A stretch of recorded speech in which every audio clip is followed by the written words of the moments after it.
tudo isso, Moisés pergunta: e Senhor, para que tu queres tanta oferta? E Deus diz então: e me farão um santuário para que eu possa habitar no meio deles.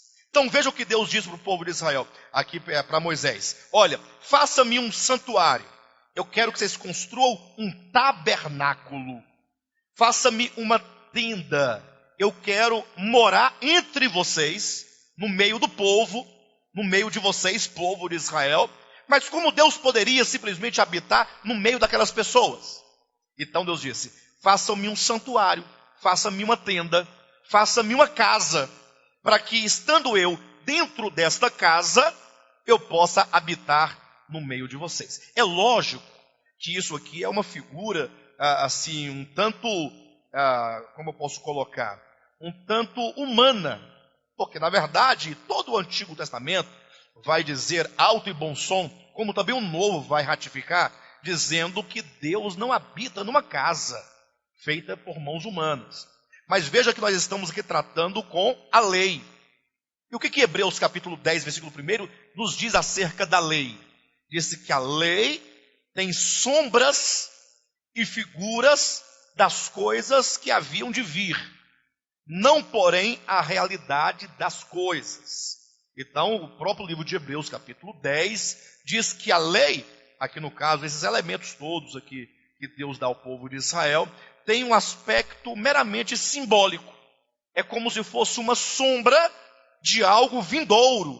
Então logo quando nós lemos aqui Êxodo capítulo 25, e essa é a maneira que eu quero que os irmãos leiam a Escritura, que os irmãos leiam Apocalipse 21, eis o tabernáculo de Deus com os homens, que os irmãos vejam a Nova Jerusalém descendo enquanto o tabernáculo de Deus. De lá vocês vêm para cá, para Êxodo 25, em que vocês vão vislumbrar o quê? A figura de uma realidade vindoura. A Nova Jerusalém fala de uma realidade futura. Então nós vamos começar a discernir essa realidade futura a partir das sombras e figuras da lei, que nos diz que Deus ordenou que o povo de Israel fizesse uma tenda, fizesse um santuário, fizesse um tabernáculo para que Deus pudesse estar dentro deles. E nós temos que ver três coisas. Primeiro, o desejo de Deus de estar entre os homens. Segundo, a tenda dentro da qual Deus habitaria. E terceiro, os homens que estariam em volta desta tenda.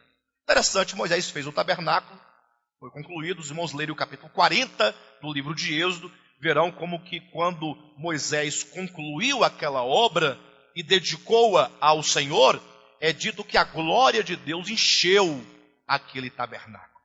Ou seja, Deus entrou para dentro daquele tabernáculo, encheu aquele tabernáculo, e agora então aquele tabernáculo tornou-se o centro do povo de Israel. Ou seja, enquanto o povo de Israel estava peregrino no deserto, o santuário era armado exatamente no meio do arraial.